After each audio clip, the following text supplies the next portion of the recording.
Tayo na, hanggang ngayon kumukulo pa mga tol. So, tignan natin kung anong mangyayari.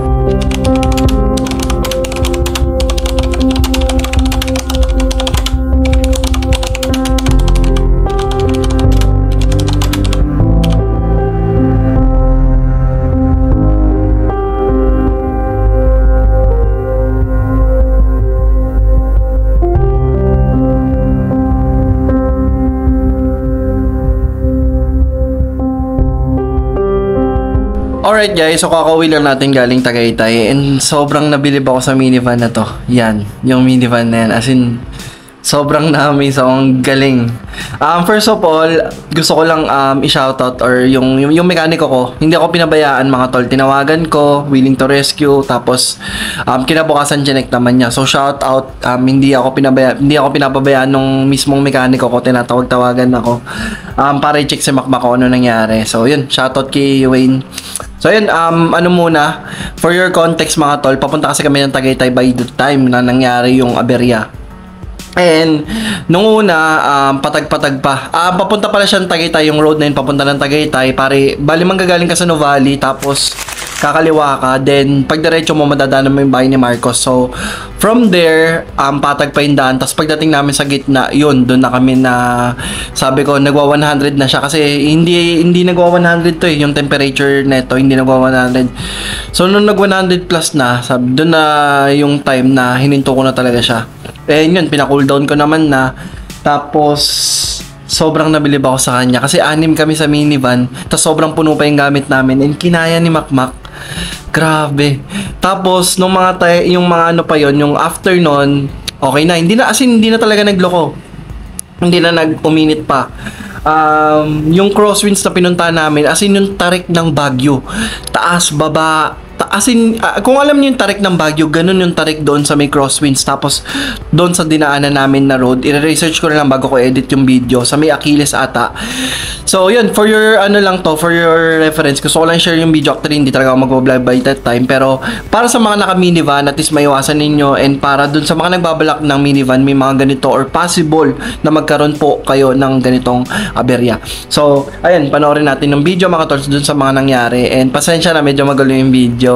And at least magkaroon kayo ng idea kung ano yung nangyayari or tunay na nangyayari sa mga minivan or pag nagmay-ari ka ng isang minivan. Pero para sa akin, sobrang nabilib ako sa minivan na to kasi kinaya niya. Kahit 6 kami tas sobrang puno, kinaya ng minivan na to. Actually, may mga nakikita ako ibang kotse doon na nahihirapan tayo. As in, hirap. Ito si Makmak, kayang-kaya. Bali, ano pala, all-wheel drive pala yung ano ko, tapos naka-turbo tayo. So, for your reference lang naman din. So, panoorin natin tong video. Hindi pa naman pa. Paano na? Kaya ininto ko eh.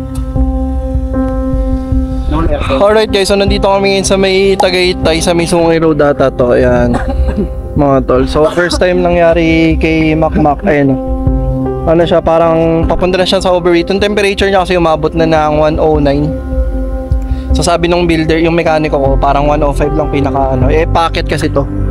Ayan o. Tapos, yung pinakakulat niya kumukulo na.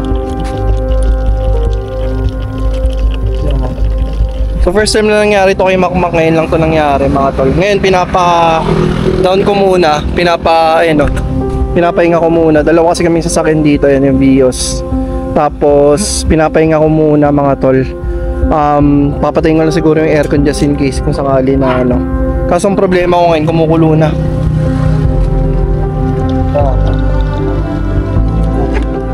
So inangat ko muna. First time nangyari sa akin to, tol. First time. Siguro sobrang taas lang talaga dito yung pinaka road dito eh. Sobrang taas hanggang dun.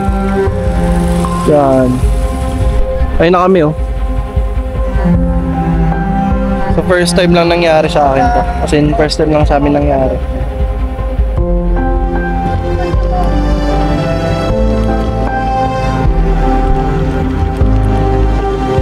Tayo na, hanggang ngayon kumukulo pa mga tol.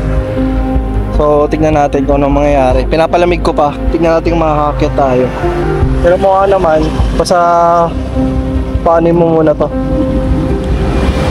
So tinawagan ko naman yung mekaniko ko mga tol. Sabi ipa-cool down na lang muna since wala kaming choice kasi pataas to. Kaya wala rin kaming tali pang ata ko sakali. So ayan, kino-cool down pa si Macmac. Naka-cool down pa. Hindi ko lang sure kung ano yung nangyayari. Sana makakit kami mga tol, papalitan ko lang kayo kung sakali. Pero ngayon, pinapa-cool down ko muna yung ano. Ayun o, nag-overflow kasi. Pwede magtuloy na kasi ito sa overheat kung sakali eh.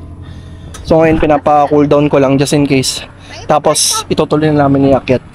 So try namin mga tol kung makakakit pa. Medyo hirap na rin kasi siya ngayon. Sobrang tarik pa na ito. Pero bumaba na yung temperature niya nasa 82. Ano yung camera ko? Yung camera ko na isa. Hindi ko lang sure kung saan yung daanan nito pero parang sa Sungay Road. Iba yung dinaanan namin papuntang Tagaytay. Yan, pakita ko sa inyo kung gaano kataas. Actually kanina sobrang tatarik pa ng mga... Level nga tayo eh.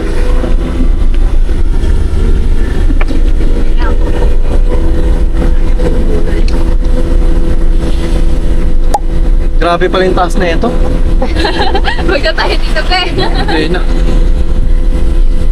Kasi nakadalawang kita ito ng Tagaytay, di ba? Oh, pero hindi naman ganito yung pinupuntahan natin. At saka tayong dalawa lang. Actually mga tol, kanina nag-overflow na yung ayun, tumataas na naman temperature na. Nag-overflow na kanina yung coolant niya. Kumaga hindi naman tumuloy siguro sa overheating, pero parang pa doon na papunta pag tinuloy ko kanina. Ito na, dito na tayo. Ayun mga tol, bali yung aircon naman niya. Actually yung aircon nito may problema pero malamig siya ngayon. So ayun, malamig naman. Sobrang sa totoo lang mga tol, sa tagal ko nung nagsasakyan, first time nangyari sa akin to. Marami akong naging sasakyan na mga luma, I mean mga 96 model, ay nagkaroon ako nun. Pero pero ito, ano nangyari first time sa akin, I mean sa tagal ko nagpabiyahe mga tol, first time ako magkaroon ng nabili na ganito.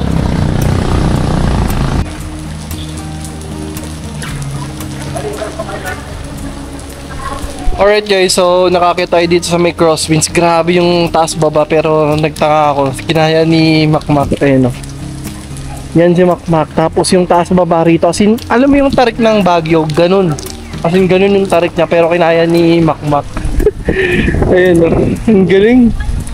Ang galing ni Macmac at kahit pa paano nakakaya niya yung mga ahonan. Yung matitinding ahonan. Yan. Solid, solid. Ayun mga tol, pakita ko sa ay yung ahonan dito. Grabe oh. As in yung tarik niya, ibang tarik, as in tarik talaga. Grabe, solid. Ang galing. Na-miss naman ako doon. Kasi nakailang beses na kaming matarik na daanan, kinakaya naman. Kanina lang talaga dun sa may Achilles Road. Medyo umano talaga siya, uminit. Pero so far, ayan ako. Kayang-kaya niya.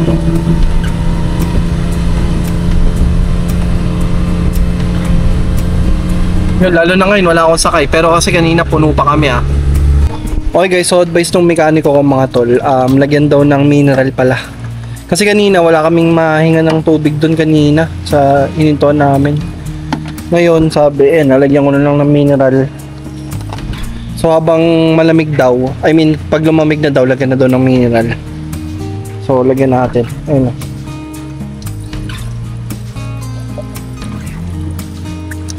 Bali papahinga na kami dito kami sa may crosswinds. Yan si Macmac. Yan, so lagyan natin ng mineral. Actually kanina hindi naman na siya nagloko.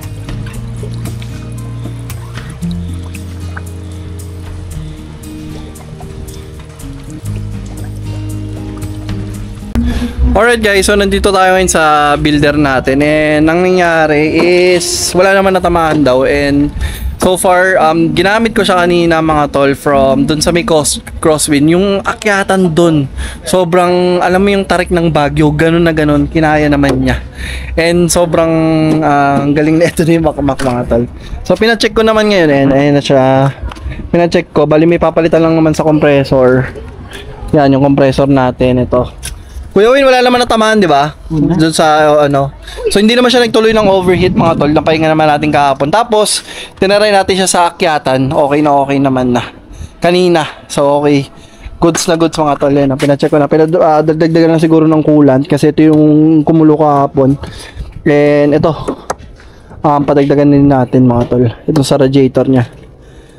Tapos, yun lang naman. Yun lang naman yung pinaka nag-ano natin kapag. Pero so far, all goods naman. All goods naman yung ating minivan. Wala naman nangyari. Dinouble check naman nila. So far, goods na goods. Nakit natin siya. So, para sa akin parang yung tarik nun kasi tarik talaga ng Baguio. So, meaning, pag pinakit natin ito sa Baguio, feeling ko kakayanin ni Makmak mga tol. Yun lang. Siguro just in case kung magka-budget tayo, ano yun natin yung pinaka-cooling system niya. Siguro palitan ko ng mga bago na, for example, yung radiator, tapos yung mga connection dito, mga toloy.